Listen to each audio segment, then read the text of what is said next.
Shalom, bonjour. Alors, on va voir aujourd'hui comment la Torah est l'hyper-décrypteuse de la racine des choses et de la source de chaque chose. Vous savez que il y a une règle, par exemple, qu'un mot en 2 lettres, lorsqu'il n'y a pas de retour de lettres, c'est-à-dire qu'on ne va pas combiner Aleph avec un autre Aleph ou Bet avec un autre Bet, mais on va combiner Aleph avec Bet, Aleph avec Gimel, Aleph avec Dalet et ainsi de suite. Il y a exactement donc 21 combinaisons pour chaque lettre, c'est-à-dire toutes les autres manquantes. Et puis, lorsque nous prenons une des racines, quelle qu'elle soit, on va commencer par la première, Aleph Bet, donne le mot Ab. Ab, c'est le principe que expriment les 2 premières lettres de l'alphabet hébreu. Ab signifie le père. Aleph Bet Eb signifie la racine. La racine. Oub signifie le roseau avec lequel on écrivait les hiéroglyphes, ou avec lesquels les scribes écrivaient la Torah aussi, après, par la suite. Et puis, nous avons, lorsque nous permutons les lettres, nous prenons la racine Ab, nous l'inversons et nous faisons Ba. Ba. Entre autres qu'en égyptien, ça signifiait l'âme supérieure, en égyptien ancien. Ab, Ba signifie aussi, non pas ce qui est bas, il y a le S en plus là, ici, il faut bien en tenir compte parce que le S c'est aussi, il a la forme d'un serpent comme ça en forme hiéroglyphique, basique qui engendre le latin. Mais lorsqu'on tient le bas, c'est l'âme supérieure. Cette même âme supérieure, eh bien, elle est la clé de notre futur. En hébreu, ba veut dire le futur. Le Olam Haba, le monde futur. Le Olam, monde futur, Haba. Haba, futur. Alors, bien sûr, lorsqu'on prend les formes géométriques des lettres, la première forme géométrique placée dans un cercle, divisant le cercle en 3 parties, formant une figure équilatérale du triangle équilatéral, c'est la première figure géométrique, donc ayant des côtés égaux, que l'on met dans le cercle, est une figure fermée, qui va diviser le cercle en 120 degrés, 120 degrés et 120 degrés. Et on a la base d'un triangle. Puis, c'est vrai que lorsqu'on prend le mot bête, la lettre bête, bon, dans sa forme hiéroglyphique hébraïque, disons chourite, hein, c'est vrai que c'est comme ça. Donc, ça représente les 3 murs, 3 murs d'une pièce, d'une maison, et puis un côté qui est toujours ouvert pour aller vers l'extérieur. Et donc, qui va servir de porte, entrée, de sortie, en même temps que fenêtre, ou de mur ouvert, si on pourrait dire.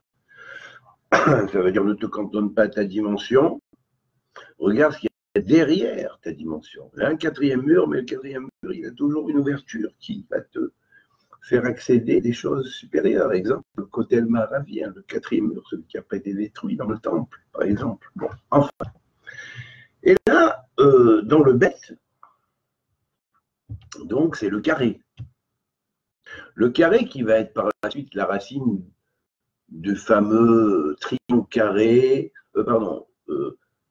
carré dans le cercle, puis nouveau cercle entourant le carré, puis nouveau cercle entourant le carré, puis nouveau cercle entourant l'autre carré qui entoure le cercle, et nouveau cercle entourant le carré qui entoure le cercle, et on a un rapport, et c'est comme ça, ce rapport-là est appelé phi, la fameuse mesure secrète, sur laquelle pratiquement toute la pyramide, la grande pyramide est construite. Ce fameux nombre d'or est employé dans beaucoup de constructions de monuments sacrés antiques, mais il est aussi la base de ce que l'on appellerait la croissance, les phases temporelles dans une existence. Bref, la croissance dans les plantes, quand elles s'ouvrent, de la manière dont apparaissent les feuilles, la première feuille, les deuxièmes feuilles, les troisièmes feuilles. Donc, sur la tige, ça s'accroît très souvent avec des nombres proportionnés au nombre d'or, et également dans le corps de l'homme. On l'a si bien démontré Leonardo da Vinci, et il existe également dans les proportions sacrées du nombre d'or, c'est-à-dire dans l'homme, qui est un microcosme.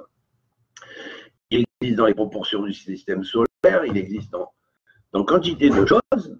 Il y a de nombreux livres qui ont été écrits là-dessus. Et donc, on voit que ce nombre d'or est le rapport du cercle au carré. Donc, nous avons le rapport du cercle au triangle, mais nous avons aussi le rapport du cercle au carré. Lorsque nous prenons AB, nous avons le rapport du triangle au carré dans le cercle, si on pourrait dire, qui entourait les deux. Et la croissance, si on pourrait dire pyramidale quelque part, de la pyramide terrestre vers une autre pyramide qui, elle se situe à d'autres points, bien très loin d'ici. Et donc, grâce à ces deux lettres, Aleph et Bet, et grâce à la clé 22, qui est la clé de tous les polygones réguliers qui entrent dans un cercle, dont le nombre est 22, comme diviseur entier du cercle jusqu'à 360, qui est le nombre des degrés du cercle, pas pour rien, parce que Hachana, c'est vrai que dans l'année, Hachana, la valeur numérique est égale à 360. Donc c'est vrai que le Soleil parcourt les 360 degrés du zodiaque en mouvement apparent, ou la Terre autour du Soleil, dans l'espace d'un an. Donc c'est logique qu'elle fait 360 degrés, comme la Torah le montre, de par le nombre, elle l'explique, elle exprime authentiquement. Alors ce que je vais me livrer là, aujourd'hui, ça a une explication. Vous savez que chaque terme hébreu, voilà les analyses que j'ai faites sur différents termes hébreux, vous voyez qu'il y a plein de nombres sur cette feuille. Eh bien, il y en a un paquet, il y a un paquet de mots à analyser. On constate donc que les différents systèmes numériques ont différentes fonctions. Et ça s'échafaude, et c'est très précis. Et c'est une véritable science. Ce n'est pas de la rigolade comme font les numérologues à dessous qui ont étudié le nombre de 1 à 9 et qui disent ouais, ça y est, ou alors les gens qui jonglent avec la gamatria rien qu'en système akrachi, tout en ignorant pratiquement qu'il existe un grand nombre de systèmes. Moi, personnellement, je n'ai répertorié 120 en nombres entiers, en suivant la clé donnée par Rabbi Abraham Ibn Ezra, qui s'est réincarné ensuite en Rabbi Abraham Olafia et qui est revenu en moi. Voilà. Donc, un travail, ça se continue, et des fois de vie en vie. Je ne parle pas des vies d'avant, n'en parlons pas. Mais ces analyses donnent et prouvent la valeur des mots bibliques, des mots de la langue hébraïque, mais c'est imparable, je veux dire. Ça touche à tous les systèmes scientifiques, même quand on les connaît de loin. Après, en voyant ça, on comprend, et on comprend automatiquement des choses par l'expérience directe, sans avoir besoin d'être des grands théoriciens de la science. Par le vécu, surtout le vécu. Ah, il y en a beaucoup qui disent oui, lui, le vécu, mais rien ne remplace le vécu. Désolé. Hein. Alors, voilà, bon, ben, donc, là, j'ai une analyse avec 34 systèmes numériques utilisés pour un mot, pour chaque mot, et j'aurais pu en faire sur d'autres, mais j'ai fait que un mot de 34 systèmes qui sont parfaitement complémentaires les uns des autres et qui travaillent dans des domaines précis, chacun dans son domaine précis, dans son monde précis, en ayant une valeur collective et globale, et surtout le nombre dit akrachi qui lui a vraiment sa valeur globale. Bon. Alors maintenant, la Kabbale repose sur certaines clés, telles que par exemple que nous appelons la transposition des lettres. Alors cette transposition des lettres, On dit qu'un mot en 2 lettres donc, va faire 2 mots, 2 maisons, ou 2 pierres. Pierre, c'est les mots, ici, c'est les lettres. 2 pierres, 2 lettres construisent 2 maisons. Imaginez-vous comment doivent être grandes ces pierres pour, avec 2 pierres, faire 2 maisons. Il faut croire qu'on va prendre les grandes pierres, appeler les grandes lettres, et qu'on va les découper en plusieurs petites lettres et moyennes lettres, et qu'on va faire avec ça une maison. Vous comprenez? Alors, on va faire 2 maisons avec 2 lettres. Une maison pour une lettre, on va la séparer, et une maison pour une autre lettre. Ce qui fait que chaque mot a donc 2 significations, sa première maison et sa deuxième maison. Un mot en 3 lettres. S'il n'y a pas de répétition d'une des 2 lettres, dans ce cas, ça donnerait que 3 combinaisons, ou 3 maisons, aura 6 maisons. 6 maisons, ça veut dire, on aura ABC, ACB, BAC, BCA, CAB, CBA. Voilà. Donc ça, c'est la base. Ça paraît être de l'algèbre symbolique simplement, comme ça, on peut utiliser dans différents domaines, mais là, croyez-moi, le système, non seulement code dans tous les systèmes de valeurs numériques, et ça explique et donne le détail du détail de chaque particulière, de chaque fonction particulière de chaque mot, hein, et c'est de quoi je parle, hein. Voilà, pour celui qui veut voir, eh ben, il n'a qu'à dire, je voudrais voir. Je ne mets pas en doute, monsieur, ce que vous dites, mais je voudrais voir. Voilà, qui viennent, je le montrerai. Voilà. Voilà. Donc ensuite, on va voir que le mot en 3 lettres, qui a 6 fonctions, s'ils ont 6 permutations, 6 maisons, on va dire qu'il y a une maison qui va aller toujours dans l'espace tridimensionnel, à l'est, une autre va aller vers l'ouest, l'autre va être dépendante, va se placer au nord, une autre va se placer au sud, une autre maison se placera au haut, une autre maison se placera au bas, et ainsi, pour chaque mot qui a lettre constituée de 3 lettres, il y aura 6 maisons dans 6 ordres différents. Voilà. Donc, il y aura 3 maisons, 3 pierres, pardon, grosses pierres, qui auront été taillées, qui vont faire 6 maisons dans des domaines différents de l'espace. Alors, je vais prendre le terme, 3 lettres, Aleph, pardon. Maintenant, je vais prendre 3 lettres, qui sont les lettres Het, Lamed et Mem. Alors, les lettres Het, Lamed et Mem, c'est vrai que lorsqu'on va dans le sens de l'ordre de lecture de l'alphabet, c'est les 3 premières. Les 3 premières, c'est-à-dire que le Het étant 8, il est avant le Lamed qui est 30, et qui est la 12e lettre, alors que la lettre Het est la 8e lettre, et le Lamed lui-même est avant la lettre Mem, et notamment Mem finale, qui lui va être la 24e lettre. Alors bien, donc on va dire 8, 12e lettre et 24e lettre, ou en tant que Mem normal, 8, 12e lettre, 8e, 12e lettre et 13e lettre.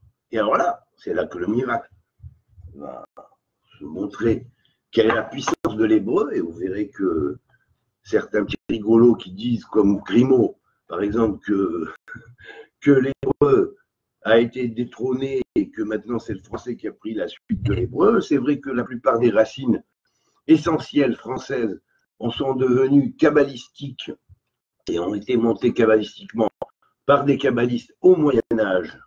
Et ça, merci les kabbalistes, juifs, hein, merci. Hein, alors, pardon.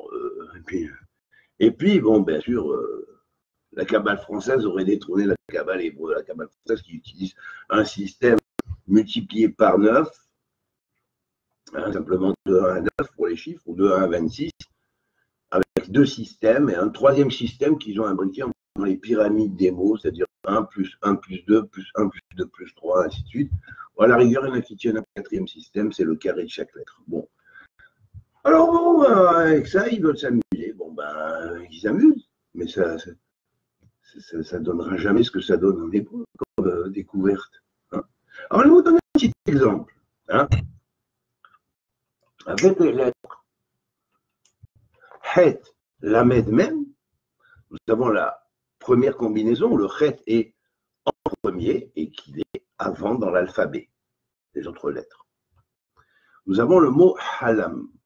Halam, eh bien, c'est la racine à la fois de Hal, qui veut dire le monde Chol, le monde profane, mais également le pourquoi du monde profane.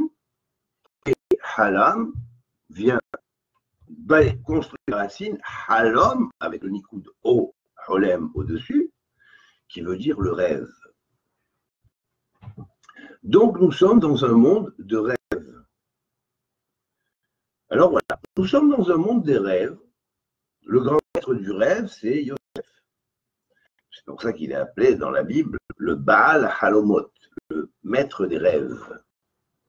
Et ça, implantez-vous-le bien dans la tête, parce que tant que vous n'aurez pas compris ça et que vous n'aurez pas fait la réparation de votre frère que vous avez vendu, du Halom, vous ne vous en réveillez pas. Voilà. C'est indispensable à la Géoula. Voilà. Alors maintenant, on est dans le Halom. Dans ce Halom, on va voir que l'autre combination qui commence par Het, ou la deuxième maison, qui va se placer là. Alors, vous voyez, j'ai mis la première à la pointe en haut, j'ai mis la deuxième à la pointe en bas. Hein, ça va être Hamal. Hamal, c'est Ham, chaud, brûlant, et Mal, je veux dire circoncis quelque part, qui est passé dans l'alliance. Or, la Hemla, qui va être, donc Hamal est la racine de Hemla, c'est la compassion.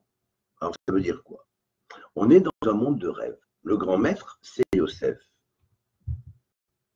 C'est Liki. Et le Baal Halomot, c'est le principe divin que Dieu a fait et dans lequel il a placé la clé du monde du rêve. Alors, il y a quelque chose qui est un peu rêve dans notre monde. Hein? Et puis, c'est vrai que dans ce rêve, on a besoin de compassion. Parce que la compassion, c'est la clé du rêve. C'est la clé de la bonne réalisation finale du rêve. Et cette compassion, Yosef l'a eue pour ses frères, même si les frères ne l'ont pas eue pour Yosef au début. L'histoire de Yosef et ses frères, ce n'est pas une histoire de famille comme ça, que la Torah vient nous raconter. C'est une histoire essentielle dans la construction de certains parsoufim, visages divins, en formation, et notamment dans le monde du Zérabin et de la Nouba, dans le monde de l'être divin en formation en nous et de la compagne de l'être divin en formation, c'est-à-dire son intellection, son intelligence, sa Torah. Voilà. Alors, c'est Yosef donc qui est le maître du rêve. Alors, Yosef va désigner le principe qui dirige, qui connaît le monde du rêve et qui peut te guider dans ce monde du rêve à trouver ta porte de sortie. Mais pour ça, il faut que toi-même tu aies de la compassion. Si tu dis non, je n'ai pas de compassion, tu vois. Yosef est tout ce qui peut représenter Yosef ou qui a pu représenter Yosef dans l'histoire. Moi, j'en fais un mécréant. Moi, je parle dessus, je le déchire. Alors voilà, tu n'as aucune chance de s'en sortir. Mais alors, aucune chance. Aucune chance. Et alors, on va aller plus loin. On va prendre maintenant la deuxième lettre de l'alphabet, qui est le Lamed. On va voir que le mot qui est donné ici, c'est l'Echem. L'Echem, on a là et on a Ham. Là, ça peut être l'humidité et le Ham qui est le chaud. Alors, ça fait le pain. C'est vrai que la cuisson du pain demande à prendre la farine, à l'humidifier et ensuite à la pétrir un petit peu. On pourrait en faire même une pyramide, hein, puisque les Égyptiens avaient des pains en forme de pyramide et avec une grande symbolique derrière ça. hein, qui avait implanté Hanor à l'origine des origines. Hein. Et puis,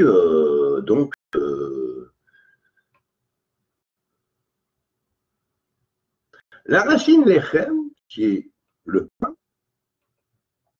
a deux origines. Une origine spirituelle, si on pourrait dire, une origine matérielle, une fonction matérielle. Quand on parle de pain matériel, c'est la subsistance dans la vie, c'est comment gagner sa vie, c'est comment s'enrichir quelque part, avoir beaucoup de pain, s'enrichir. Et puis, lorsqu'on parle de pain spirituel, eh ben, ça va conduire à ce que Yosef a préparé, mais il a préparé le Bet Alahmi, la maison du pain. La maison du pain, c'est Bet Lechem pour les Hébreux. Alors la maison du pain, c'est la maison du pain qui va être la future maison du Messie d'Israël, Ben David. Même si Yosef est Ben Yosef, au départ, il est de la descendance de David, quelque part, et les deux descendances vont se former ensemble et vont devenir une seule descendance, comme il est marqué dans le prophète. Je ne me rappelle plus si c'est Ézéchiel ou Ishaïa, je m'excuserai, mais Dieu dit, je prendrai les deux médailles, celle de Yehuda, qui est donc la tribu de David, et celle de Yosef, qui est la tribu d'Éphraïm, qui est sortie de Yosef, qui a été choisi comme continuateur de Yosef, et comme Mashiach ben Yosef, la lignée de Mashiach ben Yosef, et par là, je ferai une seule médaille. Voilà.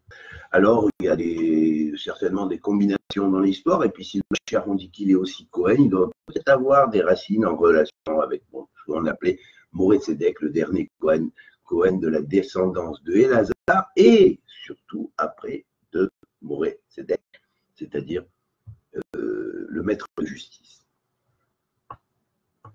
Alors, bien évidemment, quand on dit l'Echem, on a vu les deux faces du pain.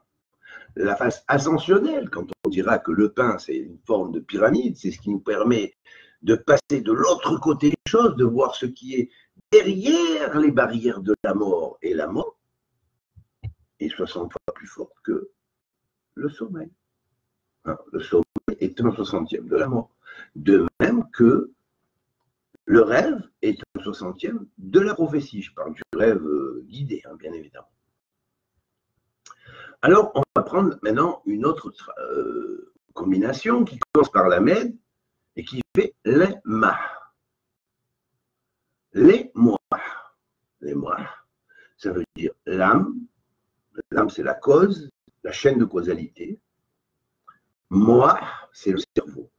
La chaîne de causalité des idées qui se succèdent dans le cerveau.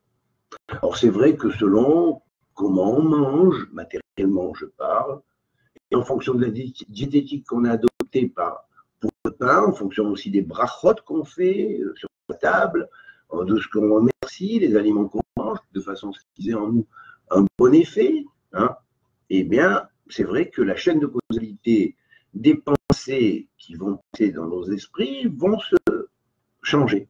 C'est vrai que si on digère bien les idées qu'on digère spirituellement, ça va avoir une influence sur la manière dont on se porte matériellement. Mais vice-versa, selon qu'on se comporte comme un gros goujat à table, on restera un gros goujat à notre niveau, au niveau de la chaîne des idées qui passent dans le cerveau. Voilà. Bon.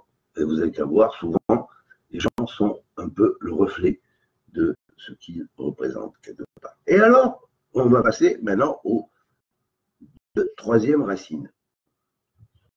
Vous voyez, les deux premières racines, en haut et en bas. Les deux deuxièmes racines, ici et là. J'approche un peu. Et les deux racines qui sont en bas. Voilà. Et qui sont Mahal, qui veut dire Mahala, qui est la racine de Mahala, la maladie, et Melah, le sel. Alors le sel en alchimie, c'est le principe qui équilibre entre le soufre, ou les éléments et l'énergie des éléments, et le mercure, qui est le symbolique représentera les matières plus ou moins organiques.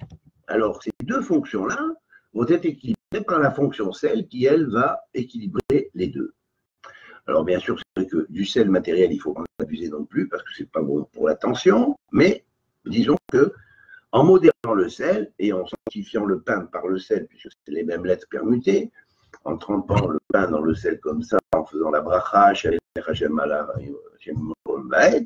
en disant 3 fois le Shem Hashem, qui est équivalent à 26 plus 26 plus 26 égale 78, comme le mot lechem, le pain est égal à 78, le mot melach est égal à 78, et de façon à ce que notre cerveau ne soit pas un cerveau malade qui va entraîner les maladies. Alors, mahal, c'est vrai que c'est la racine de maladie, mais toutes les maladies ont une cause essentielle et unique, le moah, hol, cholé. Quand le moah est cholé, quand le cerveau est malade. Quand le cerveau est malade, eh bien, on accède à la mahal que Dieu présente. Pourquoi le cerveau est malade? Parce que la chaîne des causes à effet qui se sont succédées, qui ont entraîné des perversions d'idées, des mauvaises digestions d'idées, comme on digère mal quand on mange comme ça, et on ne retient même pas, on n'attend pas, on ne dit pas la bracha avant, une bracha avant, on considère, une bracha après, on fait attention, voilà, bon. Et on prend conscience de ce qu'on mange, et on a une discipline, une diététique aussi, puisque tout ça c'est relié ensemble.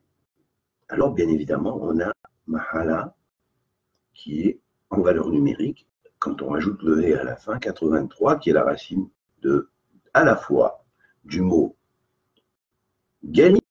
Galmi, ça veut dire mon corps éthérique, mon principe golem, mon principe éthérique, qui gère mes 4 éléments, mais qui en valeur numérique est égal à Guf, c'est-à-dire la base de Gouf, qui est le corps.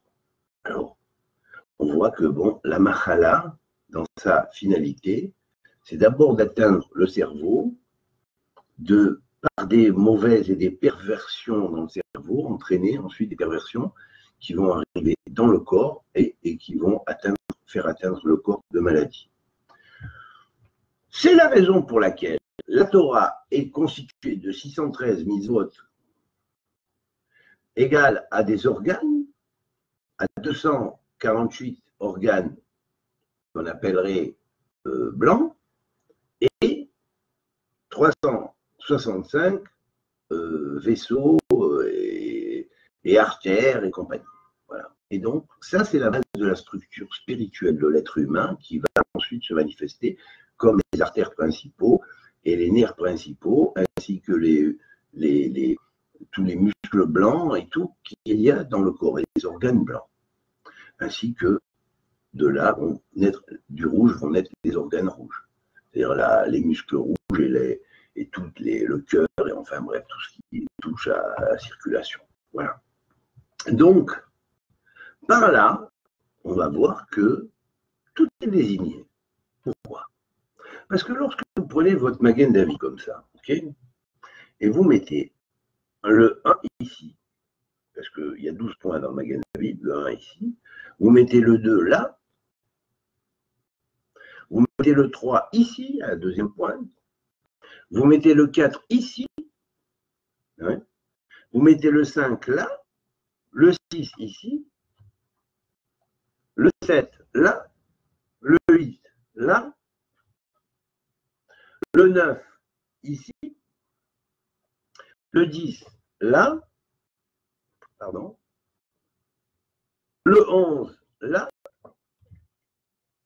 et enfin le 12 là.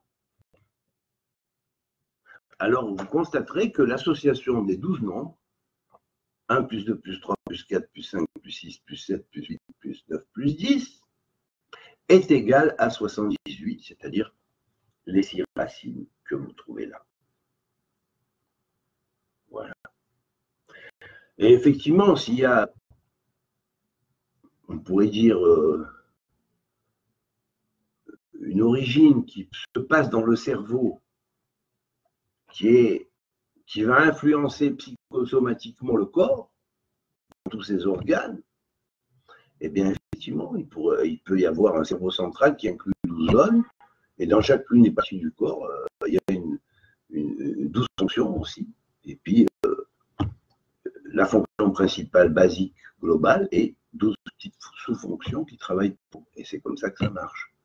Et là, vous allez voir une chose extraordinaire, c'est que quand vous prenez ces nombres-là, si vous permutez le 1 par le signe du bélier, c'est la tête, vous permutez le 2 par le signe du taureau, c'est le cou, qui va inclure deux canaux, un canal qui va vers les poumons, un canal qui va vers la digestion.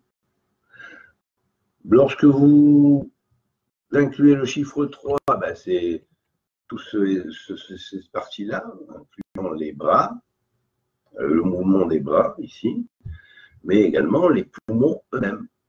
Voilà. Quand vous parlerez de 4, ben, c'est la deuxième trachée qui va aller vers l'estomac. Donc 4 va être placé après, parce qu'on respire d'abord avant, et puis après on digère. Et puis, c'est logique que l'estomac était placé à 4 et pas à 3, et que les poumons sont placés avant, parce qu'on arrive aux poumons avant d'arriver au canal de l'estomac. Bon, à la finalité du canal de l'estomac. Et après, on va voir le cœur, avec le 5. Et cœur et circulation. Avec le 6, vous allez avoir le rapport avec la Vierge et ce qu'on appelle, après l'estomac, bien sûr, il y a les intestins, le gros intestin et l'intestin grêle, et bien ça, c'est la Vierge. 7, c'est la balance, ça va représenter les reins et la colonne vertébrale. 8, le scorpion, ça va représenter l'organe géniteur ou la matrice chez la femme, et bien évidemment les organes excréteurs par le dos. Et là, on a cette puissance construction et destruction au travers du signe du scorpion, et symbolisé par le 8. Et puis on a le 9 qui lui est relié au Sagittaire, qui lui va symboliser les cuisses, mais le foie aussi, et la vésicule biliaire. Le 10 qui va symboliser le Capricorne est à la fois lié au genou, à la reconnaissance, mais il est lié aussi à l'ossature en général, à toute la charpente osseuse. Alors que le 11, qui lui symbolise le Verseau, eh bien, lui, il est lié aux chevilles, mais il est lié également à ce qui est l'état humoral, on pourrait dire, de tout l'ensemble du corps, la sérénité, l'amour, vous comprenez? Et puis, la force d'amour qui est constructive. Et puis, le 12 à Poisson, qui à la fois va symboliser les âmes qui descendent et qui montent. Les deux poissons comme ça, ça représente les âmes qui montent et les âmes qui descendent, hein, dans notre monde de rêve, hein, puisque l'eau étant le premier miroir naturel, alors notre rêve, c'est le miroir de comment nous voyons les choses selon comment nous les construisons. Et donc là, le poisson, les pieds, c'est vrai qu'en podologie, on sait que les pieds ont une influence pratiquement sur tout le corps, c'est un microcosme en soi. Et donc, voilà, vous avez donc toutes les zones de tous les points du corps. Il faut bien préciser aussi que les planètes qui sont reliées à ces signes-là, à chacun de ces 12 signes, ont une relation directe avec ce que l'on peut appeler les grands tissus organiques, tels que le tissu sanguin, tel que le tissu nerveux, tel que le tissu osseux, tel que le tissu graisseux, tel que le tissu aqueux, tel que le tissu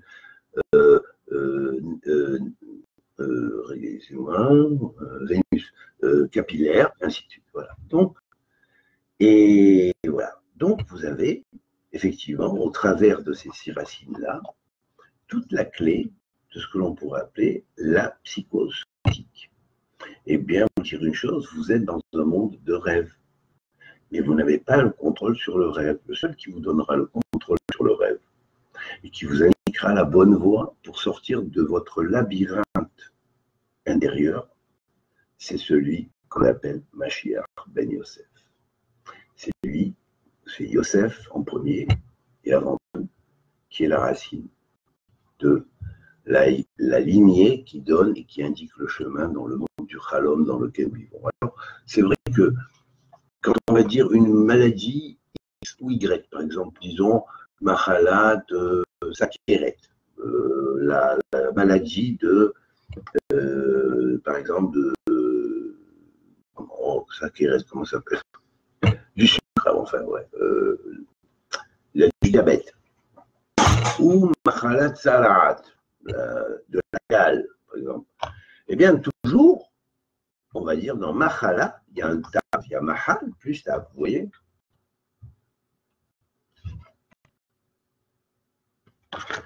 Eh bien, la clé de la mahala, hein, c'est quand il y a d'une mahala, quelle qu'elle soit, X ou Y, c'est qu'il y a un système de défense. Et le système de défense, vous permutez les lettres de mahalat, vous avez les lettres de telahem.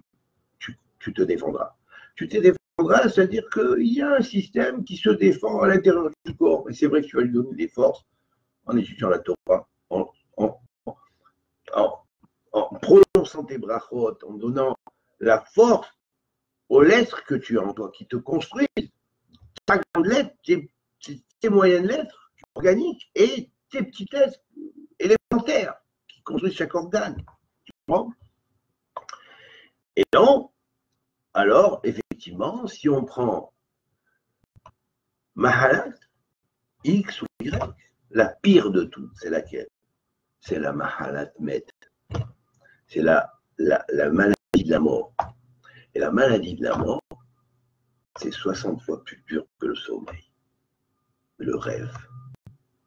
Alors, la Mahalat de la mort, c'est quand vous écrivez Mahalat, vous avez la base finale de la Mahala. C'est quoi? C'est Hal et Mat. C'est-à-dire quoi? Si tu t'es attaché qu'au monde matériel, Hol, au monde profane, t'es mort et t'as tout à refaire, en fait. Il ne te le dit pas là, mais en fait, c'est compréhensible. J'avais fait ça dans un autre cours une autre fois. Mais c'est vrai que tu as tout à refaire. Par contre, si tu te comportes correctement, tu travailles sur toi, que tu es tam. Vous voyez que dans Telahem, ouais, Telahem, c'est tam. C'est tam. Vous voyez, c'est tam. Alors moi je dis, quel est le rapport entre tam, hein, et les hem? Telahem. Tu te combattras, mais tu te combattras sainement. Sainement, ça veut dire pas que tu pars à la guerre, pour un oui, pour un non, tu pinailles, pour un oui, pour un non, tu trouves des trucs à l'ennemi, machin. Tu combats sans haine, tu te défends, c'est tout. Tu combats tam, droit, tam, entier. Et là, tu inverses les lettres de maître. Et ça, c'est la clé de la vie. Parce que ici, quand vous dites Elahem, qui est celui qui a combattu contre la mort? C'est Jacob. Jacob a vaincu l'ange de la mort, qu'il a béni par la suite. Et là, il a donné le nom d'Israël. C'est extraordinaire. C'est d'autant plus extraordinaire qu'il a vu une échelle, d'abord, et ensuite il a combattu avec le malheur qui est l'ange qui était tout en haut de l'échelle. Alors, bien sûr, l'échelle, cela, c'est la racine de. C'est la valeur numérique de Sinaï, le mont Sinaï, qui est une véritable échelle cosmique qui va du pied du Sinaï terrestre au Sinaï universel céleste. Hein. Et puis, quand on dit que à la finalité de la mort, si tu combats, tu gagnes la vie. Et là, c'est là que Yaakov, on sait pourquoi il est appelé Ishtam Beyachar. Yoshev Ohalim. Pourquoi il est appelé Ishtam Beyachar? Eh bien, parce que Yaakov est appelé Avir, le combattant. Et effectivement, lorsqu'on voit comment on écrit Avir Yaakov, nous trouvons ici Avir Yaakov, vous voyez. Je l'ai mis ici Avir tout seul et Avir Yaakov ici. J'ai analysé ici sous 17 systèmes d'analyse ou de cercles numériques. Et puis, dans la deuxième partie sous 17 autres formes de cercle numérique. Et là, ce qui est intéressant, c'est que 17 plus 17, ça fait 2 fois TOS, ça fait 34. Dalle, c'est pas pour rien que j'ai fait ce travail. Voilà. Alors maintenant,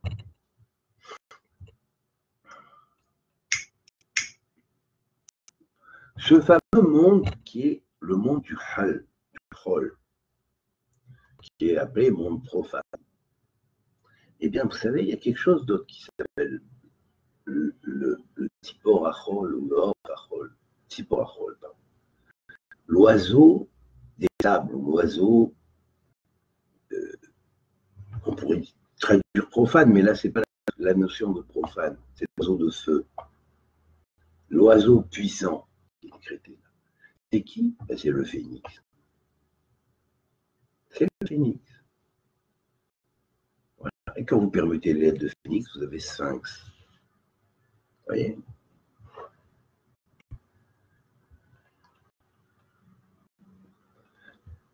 Voilà. Bon, enfin, je ne veux pas rentrer dans des mystères universels qui, rien que par exemple la Torah, se décode, aussi bien sur l'Égypte que sur d'autres civilisations, mais il faut savoir que tout est dans la Torah et que la Torah résout tous les systèmes. Voilà. Et ça, c'est ce qu'on appelle la Torah de la vraie de la Géoula. C'est que on ne va pas vouloir convertir les gens, les forcer à être juifs et leur dire vous devez être comme ça. Non. Chacun dans son domaine, simplement, on lui montre, on ne va pas le corriger, mais on va lui montrer qu'il y a une autre manière de voir dans tel ou dans tel domaine qui est plus originelle que la manière qu'il a pu recevoir, qui a dévié. Alors, comme toutes les traditions, plus ou moins, ont toutes dévié, il n'y a pas à se sentir, comment dirais-je, humilié, que l'on soit dit monothéiste ou que l'on soit dit polythéiste, parce que toutes les traditions ont toutes dévié des origines. Les monothéistes, elles ont un peu dévié de la base des origines, et à cause de ça, il y a eu des haines et des guerres entre les traditions, et même à l'intérieur même d'une propre religion, des tas de sectes, mais pareillement dans les systèmes dits de paganisme, qui à l'origine, une n'est pas paganiste.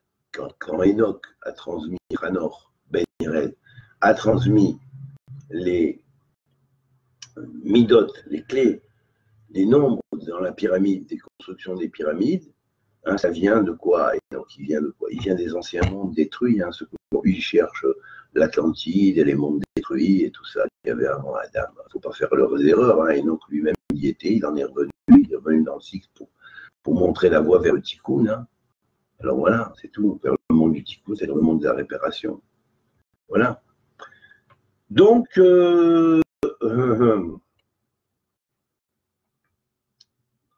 oui,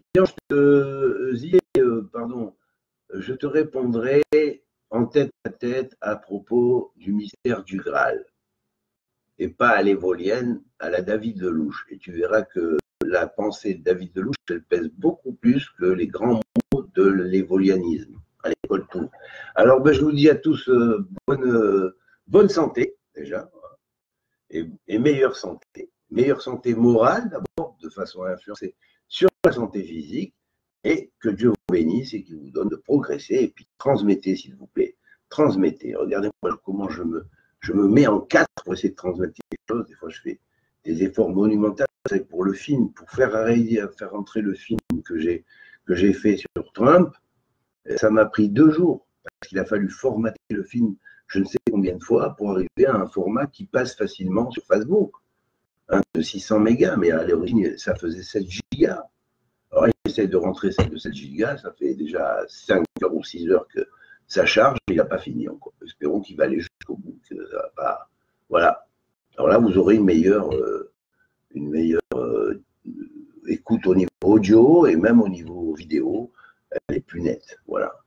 Bien plus nette, puisque c'est la première, le premier montage que j'ai fait. Voilà. Alors, à très bientôt.